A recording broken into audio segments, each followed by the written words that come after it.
जय हिंद दोस्तों, स्वागत है आप सबका स्लीपी क्लासेस के यूट्यूब चैनल पे। मैं उम्मीद करता हूं आप सब बहुत बहुत बढ़िया होंगे। दोस्तों आज है 21 मार्च और आज के एडिटोरियल डिस्कशन में हम 4 इंपॉर्टेंट एडिटोरियल्स डिस्कस करेंगे। एक आर्टिकल, बड़ा अच्छा आर्टिकल जो आया है हिंदुस्तान टाइम्स में से, इंटरनेशनल रिलेशन से ओरिएंटेड है, उसको हम डिस्कस करेंगे। और 3 आर्टिकल्स जो हैं वो द हिंदू में से डिस्कस करेंगे। तो कोई ज़रूरी नहीं है कि हमने इंडियन एक्सप्रेस और द हिंदू को जैसे हम चलो फॉलो करते हैं, यूपीएससी एस्पिरेंट्स मोस्टली यही 2 न्यूज़पेपर्स को फॉलो करते हैं, लेकिन कभी होता है कि इंडियन एक्सप्रेस में कोई ज़्यादा अच्छे एडिटोरियल्स नहीं आए होते हैं, कभी हिंदू में नहीं अच्छे आए होते हैं। तो फ्रॉम टाइम टू टाइम अगर हिंदुस्तान टाइम्स में कोई अच्छा एडिटोरियल आया है, बिजनेस लाइन में कोई अच्छा आर्टिकल आया हुआ है, टाइम्स ऑफ इंडिया में कोई अच्छा आर्टिकल आया है, तो वो भी आपके साथ हम शेयर करा करेंगे। और दोस्तों क्योंकि अब प्रीलिम्स पास में है तो आप ज़्यादा इस आंसर राइटिंग इनिशिएटिव को भी नहीं फॉलो कर रहे हैं, सो आई कैन अंडरस्टैंड। सो दोस्तों इस करके हर एक एडिटोरियल के एंड में मैं क्वेश्चन नहीं डाल रहा हूं, बिल्कुल एंड में after the end of the session एक ही क्वेश्चन होगा, ऑप्शन में होगा, तो अगर आप चाहें तो उसको अटेम्प्ट कर सकते हैं। और जब हम टेलीग्राम ग्रुप बनाएंगे इस एडिटोरियल आंसर राइटिंग सेशन का, तो आपको जरूर इन्फॉर्म करा जाएगा। Having said that, आज की डिस्कशन शुरू करते हैं। तो पहला article, UNSC is not fulfilling its primary mandate. तो ये आर्टिकल लिखा है सैयद अकबरुद्दीन ने। ये फॉर्मर फॉरेन सेक्रेटरी रह चुके हैं, तो बहुत वरिष्ठ ब्यूरोक्रेट रह चुके हैं ये, तो इनकी बातें हम समझते हैं। देखिए ये जो बात इन्होंने लिखी है, कहीं ना कहीं हम बहुत सालों से बात को पढ़ते भी आ रहे हैं, समझते भी आ रहे हैं कि यूनाइटेड नेशन सिक्योरिटी काउंसिल का कोई सिग्निफिकेंस अब है भी कि नहीं। देखिए अब कोई पहली बार तो नहीं है कि लड़ाई हो रही है रशिया यूक्रेन की, आज के टाइम पे लड़ाई की हम बात करें तो ये कोई पहली बार तो नहीं हो रहा कि क्राइसिस हो रहा है। देखिए आज से कुछ 6-7 साल पहले सीरिया में भी क्राइसिस हुआ था, लिबिया में भी क्राइसिस हुआ था, ठीक है। तो ये क्राइसिस तो कहीं ना कहीं वर्ल्ड वॉर 2 के बाद लड़ाइयाँ चलते आ रही हैं, चाहे वो इराक में हो, ठीक है, चाहे वो बॉस्निया में हो 90s में। अब बात ये आती है कि जो अभी प्रेजेंट कंटेक्स्ट है, ठीक है, अब देखिए जो बड़े बड़े देश हैं वो ये बात करते हैं कि जी सैंक्शन लगा दो, रशिया की इकोनॉमी को क्रिपल कर दो, ये कर दो, वो कर दो, फाइन। बट यूएन क्या कर रहा है? देखिए अब इंडिया के ऊपर भी प्रेशर डाला जा रहा है कि भी इंडिया क्यों रशिया को इतना सपोर्ट कर रहा है, इंडिया क्यों नहीं वोकली बोल रहा है कि जो रशिया कर रहा है वो गलत कर रहा है। बट सवाल ये है कि यूएन क्या कर रहा है? यूएन का या यूएनएससी का 75 ईयर्स हो चुके हैं, उनका जो मेन मैंडेट क्या है? To maintain international peace and security, ठीक है। अब इस मैंडेट से डिविएट क्यों हो रहा है, ऐसा क्यों? देखिए अब हम बात करते हैं ना, डिप्लोमेटिक सोल्यूशन आना चाहिए। तो डिप्लोमेटिक सोल्यूशन कैसे आएगा? देखिए अब आज के टाइम पे व्लादिमीर पुतिन तो नहीं कहेंगे कि मैं ज़ेलेंस्की के साथ बाहर कॉफी पीने जाता हूं, वहां पे बैठ के हम रिजॉल्व कर लेंगे। ये तो यूएन का मैंडेट है ना, यूएन को देखना है, यूएनएससी को देखना है कि कैसे डिप्लोमेटिक सोल्यूशन निकल सकता है। तो ये आपने बहुत ही कॉमन वर्ड सुना होगा, डिप्लोमेटिक सोल्यूशन, लेकिन वो फैसिलिटेट किसने करना है? वो तो यूएनएससी ने करना है। तो यूएनएससी आज के टाइम पे एक पेटी क्राइम ट्राइब्यूनल की तरह ही बन चुका है। सो हम यूएनएससी के रिफॉर्म्स की भी बात करते हैं कि कितने समय से 5 ही देश हैं जो कि परमानेंट मेंबर्स हैं यूएनएससी के, और उनकी आपस में जो झगड़ा चलता है, उनके आपस में जो जियोपॉलिटिकल टेंशंस होती हैं, उसके कारण बहुत सारे ऐसे इंपॉर्टेंट मुद्दे होते हैं जो हाईजैक कर दिए जाते हैं। अब ह्यूमैनिटेरियन असिस्टेंस की बात करें, देखिए कभी भी लड़ाई हो, कभी भी झगड़ा हो, तो देखिए लोगों को राहत पहुंचाना, चाहे वो अफगानिस्तान है, चाहे वो यूक्रेन है, चाहे वो सीरिया है, चाहे वो इराक है, तो अच्छी बात है ह्यूमैनिटेरियन असिस्टेंस देना। पर सवाल ये है कि ह्यूमैनिटेरियन असिस्टेंस क्या प्राइमरी एम है यूएनएससी का? देखिए ह्यूमैनिटेरियन असिस्टेंस तो एक बैंडेड की तरह काम करता है कि आपको चोट लगी तो आपने पट्टी लगा दी, ठीक है, वो मरहम कर दिया। लेकिन सवाल ये उठता है कि इतनी चोट गहरी लगे क्यों? ठीक है, अब ये तो यूएनएससी, अब देखिए अब चोट ना लगे, ठीक है, इतनी गहरी चोट ना लगे, तो यहीं पे तो यूएनएससी का रोल आता है। तो आप बाद में पट्टी दे दीजिए, बाद में आप ह्यूमैनिटेरियन एड पहुंचा दीजिए, खाना खाने का सामान दे दीजिए, तो वो सब तो ठीक है, लेकिन ये प्राइमरी एम नहीं है। अब आप ये भी कह सकते हैं कि सर प्राइमरी एम क्यों नहीं हो सकता? कि article 39 of the UN charter वो तो ये कहता है कि भाई कोई भी किस्म की राहत अगर किसी क्राइसिस में, किसी लड़ाई में अगर दी जा सकती है, ह्यूमैनिटेरियन एड दी जा सकती है, तो वो तो बहुत जरूरी है, फाइन, ये जरूरी है, ह्यूमैनिटेरियन एड से कोई हमको प्रॉब्लम नहीं है। बात यह है कि एक सब्सिडरी परस्यूट है, मेन परस्यूट क्या है, प्रिंसिपल गोल क्या है? इंटरनेशनल पीस एंड सिक्योरिटी को अपहोल्ड करना, ठीक है। नाउ कंक्लूजन क्या निकलता है? तो जो काउंसिल का जो डीएनए है that is very political in nature. तो ये जो देश हैं, चाइना, रशिया, यूके, अब ये इनके अपने जियोपॉलिटिकल टेंशंस रहते हैं, इनके अपने झगड़े रहते हैं, जिसके कारण जैसे मैंने आपको भी बताया कि बहुत सारे जो मुद्दे हैं वो हाईजैक कर दिए जाते हैं, ठीक है। Humanitarian concerns are never the sole factor for decision making. अब आज के टाइम पे देखिए इंडिया के पास अभी, देखिए इंडिया भी नॉन परमानेंट मेंबर है, इस साल के एंड तक इंडिया नॉन परमानेंट मेंबर रहेगा यूएनएससी पे। बहुत लंबे समय से हमारी ये डिज़ायर रही है कि हम भी यूएनएससी पे एक परमानेंट सीट हासिल कर पाएं, वो नहीं मिल पा रही है। हालांकि बहुत सारे देशों ने सपोर्ट तो दिखाई है इंडिया को, लेकिन अभी नहीं मिल पा रही है। तो इंडिया को सोचना पड़ेगा कि अगर इंडिया को मिलती भी है परमानेंट सीट, आगे जाके कल को अगर एक परमानेंट सीट मिलती है यूएनएससी पे, कि if yesterday's failed security council is it transforming into tomorrow's humanitarian council? देखिए, ह्यूमन राइट काउंसिल तो है, यूनाइटेड नेशंस की एजेंसी है ह्यूमन राइट काउंसिल, तो वो अपना काम कर रही है, तो यूएनएससी वो काम करे ना जिसके लिए उसको स्थापित किया गया था। अगला आर्टिकल ये हिंदू में आया है, माउंटिंग प्रेशर, ये भी इंटरनेशनल रिलेशन से ही रिलेटेड है। तो दोस्तों अगर हम माउंटिंग प्रेशर की बात करें, देखिए अभी रिसेंटली जापान के प्राइम मिनिस्टर इंडिया में आए हैं, फूमियो किशिदा, उसके अलावा और बहुत सारे ऐसे ब्यूरोक्रेट्स हैं, ऐसे डिग्निटरीज हैं जो अमेरिका से, ऑस्ट्रेलिया से इंडिया आ रहे हैं, इंडिया से बातचीत कर रहे हैं कि भैया आप ये यूक्रेन रशिया की लड़ाई में रशिया को इतना फेवर क्यों कर रहे हैं, आपकी तरफ से यानी कि इंडिया की तरफ से ऐसी आवाज़ क्यों नहीं उठ के आ रही है कि जो रशिया कर रहा है वो गलत कर रहा है। ठीक है, अब देखिए ऑस्ट्रेलिया, जापान, अभी फिलहाल वैसे इजराइल के जो प्राइम मिनिस्टर हैं वो भी इंडिया आने वाले हैं, तो ये सब अमेरिका के बहुत अच्छे दोस्त हैं, नाटो के बहुत अच्छे दोस्त हैं, अलाइज हैं अमेरिका के, है ना। अब इंडिया का देखिए अपना स्टैंड बहुत क्लियर रहा है कि भाई हम ऐसे कैसे सपोर्ट कर दें। ठीक है, हम we are the land of Buddha, we are the land of Gandhi, तो हमको नहीं अच्छा लग रहा कि इतने सारे लाखों लोग मारे जा रहे हैं, लेकिन रशिया हमारा बहुत पुराना फ्रेंड है, तो वो जियोपॉलिटिकल वल्नरेबिलिटी की बात आ जाती है जो सी राजा मोहन कहते हैं कि देखिए हम इतना तो अब ये मौका भी है। फिर ऑन दी अदर हैंड फिर जो कुछ नोटेड एक्सपर्ट्स हैं, जो कॉलमनिस्ट हैं, वो ये भी कहते हैं कि ये एक्सपोज कर रहा है हमारी वल्नरेबिलिटी को कि देखिए आज के टाइम पे भी इतना सारा हम मिलिट्री का सामान या इतना सारा ऑयल रशिया से इंपोर्ट कर रहे हैं, तो हम आत्मनिर्भरता के टुवर्ड्स क्यों नहीं मूव करते हैं। लेकिन प्रेशर है इंडिया के ऊपर, इंडियन ब्यूरोक्रेसी के ऊपर, इंडियन फॉरेन पॉलिसी के ऊपर कि भी you have to take a stand, because हमारे रिश्ते भी अमेरिका के साथ, जापान के साथ, ऑस्ट्रेलिया के साथ काफी अच्छे हैं, क्योंकि हम एक सिनर्जी क्वाड में भी दिखा रहे हैं।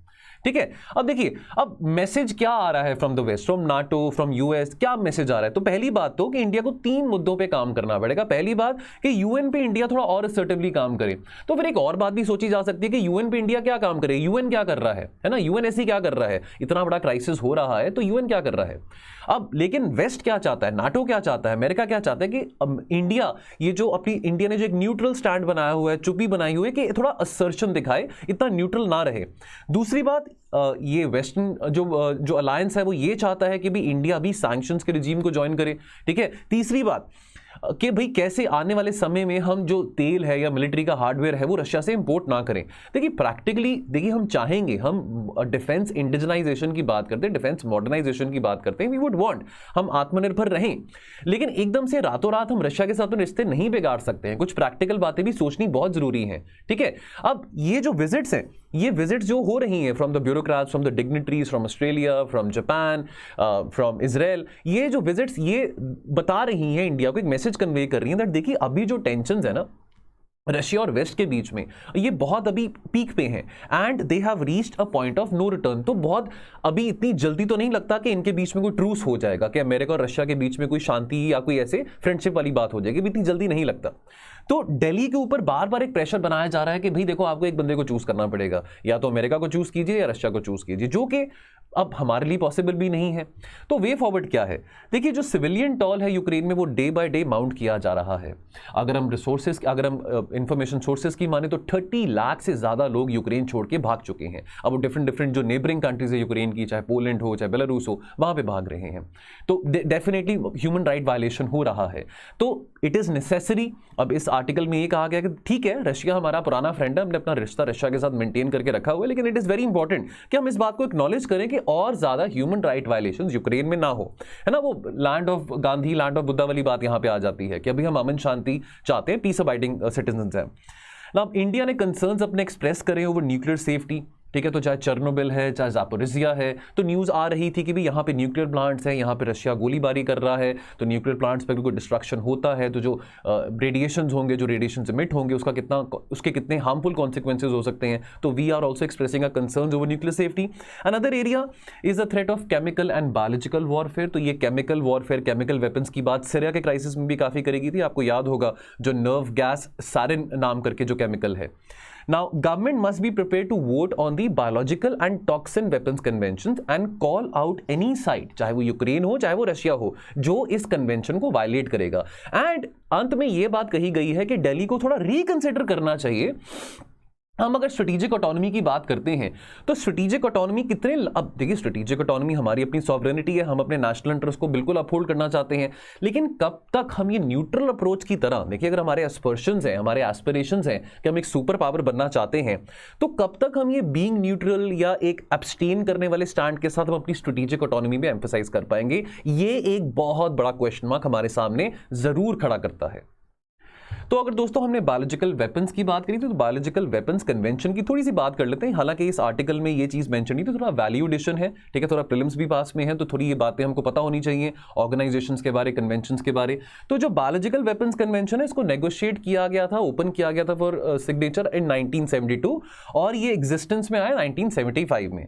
तो रशिया जो है is a party to this convention. ये कन्वेंशन प्रोहिबिट करता है, बैन करता है कि भी किसी भी किस्म की डेवलपमेंट, प्रोडक्शन, एक्विजिशन या ट्रांसफर और use of biological and toxin weapons. तो बायोलॉजिकल वेपन्स की बात करें तो वो डिजीज कॉजिंग ऑर्गेनिजम्स होते हैं सच एज वायरसेस, बैक्टीरिया और अदर टॉक्सिन्स। तो आपको याद होगा एंथ्रैक्स के बारे, the anthrax square which happened in 2002 white house में, ठीक है। तो again this is a bacteria causing, और ये एक बैक्टीरिया से बनता है जो एंथ्रैक्स है, ठीक है। So this is also a potent biological weapon. तो इसको लेके काफ़ी ज़्यादा ये बात न्यूज़ में रही थी, 2002 की बात है, व्हाइट हाउस में इसका काफ़ी स्केयर रहा था, ठीक है। तो ये जो बायोलॉजिकल वेपन्स है, केमिकल वेपन्स है, ये कोई नई बात नहीं है। वर्ल्ड अगर हिस्ट्री में झांक के देखें तो वर्ल्ड वॉर 1 के टाइम पे भी जो बहुत सारे जो देश थे अपने एनिमीज को कंट्रोल करने के लिए, उनको डिफीट करने के लिए, उनको मारने के लिए ये वेपन्स को, बायोलॉजिकल और केमिकल वेपन्स का यूटिलाइज करते थे। So they are release deliberately to infect और cause death to humans.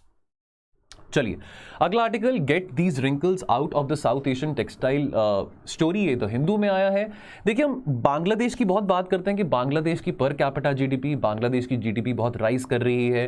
Bangladesh एक राइजिंग सुपर पावर है साउथ एशिया में। तो बांग्लादेश को बहुत क्रेडिट देना पड़ेगा कि Bangladesh has definitely become a textile manufacturing hub. देखिए बहुत सारे कपड़े अगर एडिडास के, नाइके के, ज़ारा के अगर आप लेते हो तो वहाँ पे देखेंगे मेड इन बांग्लादेश लिखा होता है, मेड इन वियतनाम लिखा होता है, ठीक है। तो बहुत सारे जो कपड़े हैं वो बांग्लादेश में बनते हैं, ठीक है।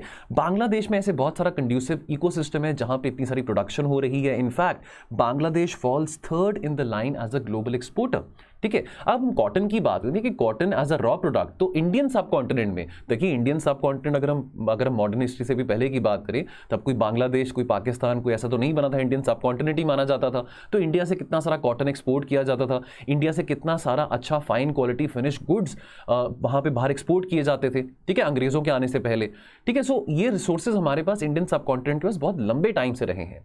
नाउ आज के टाइम पे Bangladesh has definitely overtaken India as far as exports is concern, and in the past decade as Indian labor cost resulted in the products becoming 20% more expensive। तो इंडिया का जो मार्केट शेयर है global textiles में अगर हम बात करें तो 4% है ऑफ दी $840 बिलियन का जितना ग्लोबल टेक्सटाइल का जो रेवेन्यू है।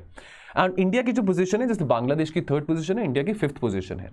Now, Bangladesh also concentrates on cotton products which are specialized in low value and mid market price segment, जो ज़्यादा महंगे नहीं होते हैं, ठीक है, इकोनॉमिकल होते हैं, ठीक है। बट एट प्रेजेंट बांग्लादेश के अंदर भी थोड़े चैलेंजेस चल रहे हैं, बिकॉज देखिए ये बहुत स्किल इंटेंसिव सेक्टर है टेक्सटाइल्स की अगर हम बात करें तो इसके लिए बहुत ज़्यादा वर्कर्स के ऊपर इन्वेस्ट करना पड़ता है। देखिए लेबर इंटेंसिव भी है और स्किल इंटेंसिव भी है, तो लेबर्स को बहुत सारी स्किल्स इंपार्ट करनी पड़ती है कि कैसे टेक्सटाइल मैन्युफैक्चरिंग और एफिशिएंट हो सकती है। लेकिन अभी बांग्लादेश में चैलेंज क्या हो रहा है, बहुत सारे वर्कर्स इस इंडस्ट्रीज को छोड़ रहे हैं, which is resulting in higher cost. अब देखिए हायर कॉस्ट अगर होगी अगर टेक्सटाइल मैन्युफैक्चरिंग में, तो वहां पे बांग्लादेश अपना कॉम्पिटिटिव एडवांटेज लूज कर जाएगा। देखिए आज के टाइम पे कपड़ों की बात करें तो देखिए बहुत सारे ट्रेंड्स आते हैं, बहुत सारे नए नए ट्रेंड्स आते हैं, हर एक सीजन में नए ट्रेंड्स आ जाते हैं, ठीक है। तो अब ये तो है नहीं कि एक ही कपड़ा लोग पूरा साल पहनते रहेंगे, हर एक 2 हफ्ते बाद 3 हफ्ते बाद कुछ ना कुछ। आज के टाइम पे तो कितने सारे स्टाइल आइकॉन्स हैं, ठीक है। सो पीपल अगर जैसे अब देखिए आज के टाइम पे लोगों का खर्चा जो है सिर्फ रोटी पानी पे तो नहीं है, अपने लाइफस्टाइल पे भी होता है। तो जैसे जैसे लोगों की इनकम्स बढ़ रही हैं वैसे वैसे उनकी जो डिमांड है फैशनेबल प्रोडक्ट्स के लिए वो भी ज़्यादा बढ़ रही है। तो जो ये जो ब्रांड्स हैं, बड़ी बड़ी कंपनीज हैं, ज़ारा, एडिडास, नाइके, प्यूमा, इनके ऊपर भी बहुत प्रेशर रहता है कि कैसे बदलते समय के साथ, बदलते लोगों की ज़रूरतों के साथ कि वो बेहतरीन प्रोडक्ट्स लोगों को प्रोवाइड कर सकें जो कि बहुत फैशनेबल हैं, बहुत ट्रेंडी हैं। अब आज के टाइम पे चैलेंजेस क्या आते हैं टेक्सटाइल इंडस्ट्री के, देखिए अब हम टेक्नोलॉजी की बात करते हैं, है ना। तो 4th इंडस्ट्रियल अगर रेवोल्यूशन की हम बात करें तो artificial intelligence, machine learning, blockchain technology, 3D printing, robotic printing etcetera etcetera, ये जो जब नई टेक्नोलॉजीज हैं, ये टेक्नोलॉजीज का भी इस्तेमाल किया जा रहा है टेक्सटाइल मैन्युफैक्चरिंग में। अब ये कंसर्न की बात क्यों आती है, बिकॉज देखिए अगर ये रोबोटिक ऑटोमेशन अगर यूज करी जाएगी तो बहुत सारे लोगों की जॉब्स जा सकती हैं। तो 4th इंडस्ट्रियल रेवोल्यूशन, तो चाहे एशियन डेवलपमेंट बैंक है, चाहे वर्ल्ड बैंक है, इन सब एजेंसीज ने रिपोर्ट्स निकाली, एस्टिमेट्स निकाले जिनके हिसाब से दैट जो 4th इंडस्ट्रियल रेवोल्यूशन है that might cause massive unemployment और poor employment generation specifically in the textile sector as well, ठीक है। अब दिस बिकॉज देखिए ये जो टेक्नोलॉजीज हैं, देखिए अभी मैंने आपको बात कही थी कि ये जो टेक्सटाइल मैन्युफैक्चरिंग में जो काम है बहुत स्किल इंटेंसिव है, तो इतनी जल्दी इन टेक्नोलॉजीज को इनकॉर्पोरेट करना भी इतना आसान काम नहीं है, तो ट्रांजिशन देखने को मिलेगा। अब ये जो ट्रांजिशन है, जो बहुत बड़ी बड़ी कंपनीज हैं, है ना, जैसे लार्ज फैक्ट्रीज में प्यूमा की फैक्ट्री हो, एडिडास की हो, ठीक है, ज़ारा की हो, H&M की हो, तो वहां पे तो ये ट्रांजिशन काफी ईजी होगा। वहां पे तो देखिए जो वर्कर्स हैं उनको टाइम दिया जाएगा, उनको टेक्नोलॉजी समझाई जाएगी। लेकिन जो MSMEs हैं, they will suffer for a long time. अब सस्टेनेबिलिटी की बात आ जाती है। देखिए अब ये टेक्सटाइल मैन्युफैक्चरिंग में बहुत सारा वाटर इंटेंसिव, देखिए पानी का इस्तेमाल बहुत किया जाता है, तो textile manufacturing is also very water intensive. अब इसके चलते जो टेक्सटाइल एंड अपैरल एफ्लुएंस है, this accounts for 17 to 20% of all water pollution. तो बांग्लादेश में ऐसी बहुत अच्छी प्रैक्टिसेस कैरी आउट करी गई हैं मैन्युफैक्चरिंग में, जो कि ग्रीन मैन्युफैक्चरिंग प्रैक्टिसेस होती हैं, ठीक है। तो वो ग्रीन मैन्युफैक्चरिंग प्रैक्टिसेस, ये जो टेक्नोलॉजिकल नो हाउ है, हम डेफिनेटली बांग्लादेश से सीख कर सकते हैं, ठीक है, या और भी कोई देश हो, चाहे हम वियतनाम की बात करें, चाहे हम श्रीलंका की भी बात करें। श्रीलंका का भी जो टेक्सटाइल सेक्टर है काफी रोबस्ट है आज के टाइम पे।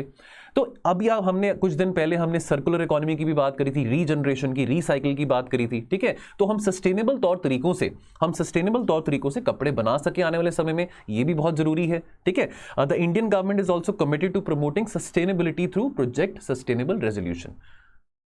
अब यहाँ पे लेबर कॉस्ट की यहाँ पे बात आ जाती है। देखिए हमारे पास बहुत अच्छा डेमोग्राफिक डिविडेंड है, ठीक है। हमारी इकोनॉमी का अगर हम बात करें, हम 150 करोड़ हमारी आबादी है, ठीक है, तो बहुत ज़्यादा रिच डेमोग्राफिक डिविडेंड है। लेकिन उसके बावजूद भी क्वालिफाइड और स्किल्ड लेबर को एक्सेस करना बहुत बड़ी प्रॉब्लम है, खास करके टेक्सटाइल सेक्टर के लिए। अब India's potential lies in its resources, infrastructure, technology, demographic dividend and policy framework. The very fact, अब हम फोर्थ इंडस्ट्रियल रेवोल्यूशन की बात कर रहे हैं, तो ये जो नई टेक्नोलॉजीज हैं, ये इम्पार्ट करना वर्कर्स को भी बहुत जरूरी है, लेबर्स को भी बहुत जरूरी है। The very fact, the creation of the centre for fourth industrial revolution, this is indicative of India's intent to move towards the new technologies. अब एक छोटा सा होमवर्क आपको दे रहा हूं, ये जो centre for fourth industrial revolution है, ये इंडिया में तो जरूर है, लेकिन आपको एक छोटा सा हिंट भी दे रहा हूं होमवर्क के साथ साथ, ये कौन सी एजेंसी ने इंडिया में स्थापित किया था, ये आपने कमेंट सेक्शन में कमेंट करना है, ठीक है, वन वर्ड आंसर। अब ये जो यूएस का ट्रेड वॉर है चाइना पे ना, ऑब्वियसली बिकॉज यूएस और चाइना के बहुत सारे ट्रेड डिस्प्यूट्स चल रहे हैं, तो यूएस ये भी कहता है कि चाइना में जो जिनजियांग प्रोविंस में ईगुर मुस्लिम्स के ऊपर टॉर्चर किया जा रहा है, ह्यूमन राइट वायलेशंस किया जा रहा है, तो हम चाइना के साथ ट्रेड नहीं करेंगे, ट्रेड बॉयकॉट कर देंगे। चलो यूएस चाइना का अपना एक कॉन्टेस्ट चल रहा है, लेकिन this also opens the door for India and Pakistan because they have strong production basis as far as textile manufacturing is concern. तो इंडिया को इस मौके का लेवरेज जरूर उठाना चाहिए। बांग्लादेश में भी हमने पढ़ा अभी कुछ टाइम पहले पहली स्लाइड में कि बांग्लादेश में भी चैलेंज आ रहा है हाई एट्रिशन का, ठीक है। तो ऑब्वियसली इस बात का लेवरेज हम उठा सकते हैं कि यूएस चाइना के बीच में भी डिस्प्यूट है, बांग्लादेश में भी बहुत सारे लोग अब टेक्सटाइल मैन्युफैक्चरिंग में काम नहीं कर रहे हैं, वहां पे चैलेंजेस आ रहे हैं, तो कैसे इंडिया इस बात का लेवरेज उठा सकता है। तो India's propose investments of $1.4 billion and the establishment of all-in-one textile parks. This is expected to increase employment and the ease of trade in the textile sector. तो यहाँ पे एक स्कीम के बारे में हम डिस्कस कर लेते हैं। ये नहीं जो स्कीम के बारे इस एडिटोरियल में नहीं मतलब डिस्कस किया गया, तो थोड़ा वैल्यू एडिशन है, ठीक है। तो यहाँ पे हम बात करेंगे टेक्नोलॉजी अपग्रेडेशन फंड स्कीम के बारे, TUFS के बारे। तो ये स्कीम सिंस 1999 ऑपरेशनल है। This scheme is meant to facilitate कि कैसे बदलती जरूरत with increasing demands, with changing times, कैसे टेक्सटाइल सेक्टर्स में टेक्नोलॉजी अपग्रेड किया जा सकता है और ज़्यादा फाइनेंशियल एक्सेसिबिलिटी के साथ। तो अभी जो present version of the scheme है that is called as the amended TUFS, ठीक है। इसको लॉन्च किया गया था जनवरी 2016 में, और ये कुछ सब सेक्टर्स को, जो कुछ टेक्सटाइल सेक्टर के जो सब सेक्टर्स हैं उसको केटर करता है, except the spinning sub sector of textile.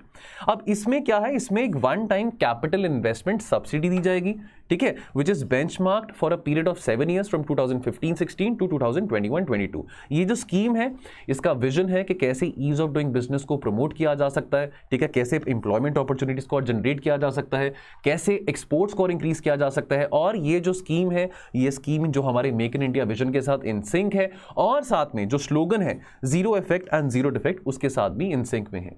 एक और छोटा सा होमवर्क आपको दे रहा हूं, तो इसी कमेंट सेक्शन में आपने एक सेंटेंस में, सिर्फ एक सेंटेंस में बताना है कि ये जीरो इफेक्ट और जीरो डिफेक्ट क्या है। What do you understand by zero effect and zero defect in one line, ठीक है। तो ये 2 क्वेश्चंस का होमवर्क आपको दिया जो आपने कमेंट सेक्शन में कमेंट करना है। चलिए, तो आज का last editorial, harm in the name of good. तो दोस्तों यहाँ पे बात करी जा रही है इंटरनेशनल डे ऑफ फॉरेस्ट की। तो यूनाइटेड नेशन जनरल असेंबली ने मार्च 21 यानी कि आज का जो दिन है इंटरनेशनल डे ऑफ फॉरेस्ट कह के डिक्लेयर करा है।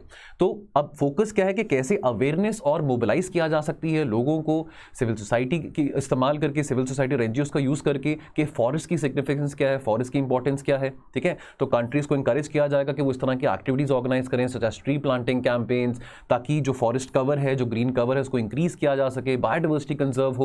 अब फाइट ऑब्वियसली देखिए, जितनी हरियाली होगी, जितनी फॉरेस्टेशन होगी, तो definitely that will help in terms of fighting with climate change as well. तो अगर हम गवर्नमेंट ऑफ इंडिया की बात करें, तो government of India through the national afforestation and eco development board has also launched an ambitious plan which is worth 19,000 crore for an afforestation project which will help in rejuvenating 13 major rivers। ठीक है, तो definitely हमको पता है कि जितने पेड़ पौधे होंगे, जितने ट्रीज होंगे, उतना हमको पता है कि जो फॉरेस्ट है they act as reservoirs of carbon dioxide. Environment में हमने बात पढ़ी हुई है, और उससे पोल्यूशन भी कम होता है। तो definitely this will help in fighting against the climate change.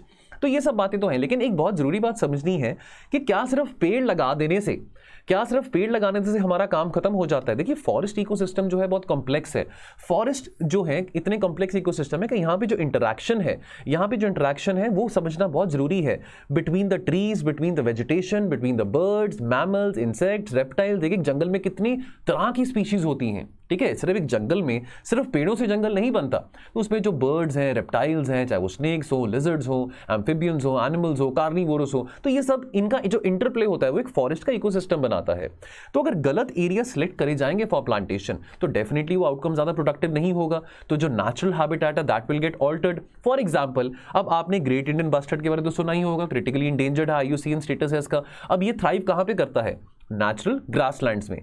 अब अगर ग्रेट इंडियन बस्टर्ड को आप एक ऐसी जगह पे रख देंगे जहां पे बहुत सारे पेड़ हैं, जहां पे बहुत सारा इरिगेटेड एरिया है, तो वो तो सर्वाइव नहीं कर पाएगा। ऑलरेडी जो ग्रेट इंडियन बस्टर्ड है, अगर हम उसकी बात कर ही रहे हैं, तो उसकी अगर संख्या की बात करें तो वैसे तो क्रिटिकली इंडेंजर्ड है, तो 200 से कम की पॉपुलेशन रह चुकी है ग्रेट इंडियन बस्टर्ड की। ठीक है, because why This is because many areas where these large birds have thrived have been lost due to tree planting। तो वो ग्रासलैंड्स में थ्राइव कर रहे हैं, तो वहां पे अगर हम पेड़ लगा देंगे तो वहां का इकोसिस्टम डिफरेंट है ना ग्रासलैंड का। तो इस करके ये बात समझनी बहुत बहुत जरूरी है। तो for example, Ranebennur wildlife sanctuary जो कर्नाटका में है, this was designated as a site to conserve the great Indian bustard, कि कैसे उनकी पॉपुलेशन को और बढ़ाया जा सकता है। लेकिन वो ग्रासलैंड नहीं है, वहां पे इतने सारे पेड़ लगा दिए, तो ऑब्वियसली वो कैसे सर्वाइव कर पाएंगे? तो प्लांटिंग नेटिव स्पीशीज की अगर बात हम करें, देखिए अब नेटिव ट्री स्पीशीज हैं, चाहे हम पीपल की बात करें, नीम की बात करें, बनियन की बात करें, देखिए अब ये बहुत मेडिसिनल वैल्यूज हैं इनकी, they have been native to India, but doesn't mean कि ये हर एक जगह पे उगाए जा सकते हैं, हर एक जगह पे ग्रो किए जा सकते हैं। They might be non native to many parts of the country. देखिए, अब प्लांटिंग जो नेटिव ट्रीज हैं, नीम की बात करें, पीपल की बात करें, ऑब्वियसली दिस हैज बेनिफिट्स अगर हम अर्बन सेटिंग्स की बात करेंगे, but not in natural habitats. तो एम क्या होना चाहिए? देखिए, ट्री प्लांट्स करिए, एफॉरेस्टेशन जरूर करिए, लेकिन वो फ्रेंडली हो सके लोकल बायोडाइवर्सिटी को। जो लोकल बायोडाइवर्सिटी है, इंसेक्ट्स हो, रोडेंट्स हो, मैमल्स हो, उनके ऊपर इंपैक्ट ना पड़े, यानी कि उनकी पॉपुलेशन कम ना हो जाए अगर हम इतने सारे पेड़ उगाने शुरू कर देंगे। ठीक है, so we need to understand the correlation between the native vegetation and the biodiversity which plays a very critical role in forming this complex ecosystem of forests। तो if we start planting a range of locally found indigenous species, तो जो biodiversity है वो regenerate करनी शुरू हो जाएगी, फिर से रीजुवेनेट होनी शुरू हो जाएगी, और जो एक्सटेंशन की हम बात करते हैं, जो बायोडाइवर्सिटी कंजर्वेशन की बात करते हैं, वो और ज्यादा उसको इंपेटस मिलेगा अगर हम लोकली फाउंड इंडिजिनस पेड़ पौधों को ग्रो करेंगे। तो दोस्तों, थोड़ी सी बात ग्रेट इंडियन बस्टर्ड के रिगार्डिंग भी कर लेते हैं। तो अगेन ये एडिटोरियल में मेंशन नहीं था, but just as a value addition, क्योंकि चलो प्रीलिम्स पास में, आई एम श्योर आपने ग्रेट इंडियन बस्टर्ड के बारे में बहुत सारी चीजें एनवायरमेंट में पढ़ी होंगी। तो बहुत ही ब्रीफली, तो पहली बात तो क्रिटिकली इंडेंजर्ड है, इसका जो IUCN स्टेटस है। ठीक है, ये ज्यादातर कहां पाया जाता है? एरिड और सेमी एरिड एरिया, ग्रासलैंड्स में। ठीक है, इट अवॉइड्स इरिगेटेड एरियाज। ठीक है, तो जैसे भी मैंने बोला कि जहां पे बहुत सारे पेड़ होंगे, बहुत सारा जहां पे इरिगेटेड एरिया होगा, तो वहां पे नहीं पाए जाएंगे। ये जो बर्ड है, this is found in Rajasthan, Karnataka, Maharashtra, Madhya Pradesh and Gujarat. ठीक है, तो अगर हम डेजर्ट नेशनल पार्क की बात करें जो जैसलमेर में है, या अगर हम कच्छ डिस्ट्रिक्ट ऑफ गुजरात की बात करें, तो यहाँ पे इस जानवर को वहाँ, इस बर्ड को वहाँ पे काफ़ी पाया जाता है। तो ग्रेट इंडियन बस्टर्ड जो है, दिस इज ओमनीवोरस, यानी कि रॉडेंट्स भी खाती है, रॉडेंट्स भी खाता है, रेप्टाइल्स भी खाता है, और साथ के साथ ये जो आपके कल्टिवेटेड जो एरियाज हैं, so the great Indian bustard feeds on crops such as expose groundnut, millets and pods of legumes. तो कुछ ये देखिए फैक्चुअल बातें हैं, हमको पूछी जाती हैं प्रीलिम्स में, तो इस करके थोड़ी सी फैक्चुअल बातें यहाँ पे डाल दी ताकि आपको थोड़ा रेलेवेंट लगे as far as your prelims is concern. ठीक है जी। तो दोस्तों क्वेश्चन क्या बनता है, तो अगेन ऑप्शन है 2 क्वेश्चंस के बीच में, आप चाहें तो किसी भी एक क्वेश्चन को अटेम्प्ट कर सकते हैं। तो पहला क्वेश्चन ये है, does India's stature of an aspiring super power, does it compliments well with her desire to have a permanent membership at the UNSC. इसको 250 शब्दों में आप लिख सकते हैं। और दूसरा ऑप्शन है, reskilling and upskilling of the labour force should also be a priority for India to climb up in the textile sector। Comment करिए इसको 250 शब्दों में। चलिए, तो ठीक है दोस्तों, मिलेंगे कल और एडिटोरियल्स के साथ। तो आप अपना ख्याल रखिए और पढ़ते रहिए। Thank you so much. जय हिंद।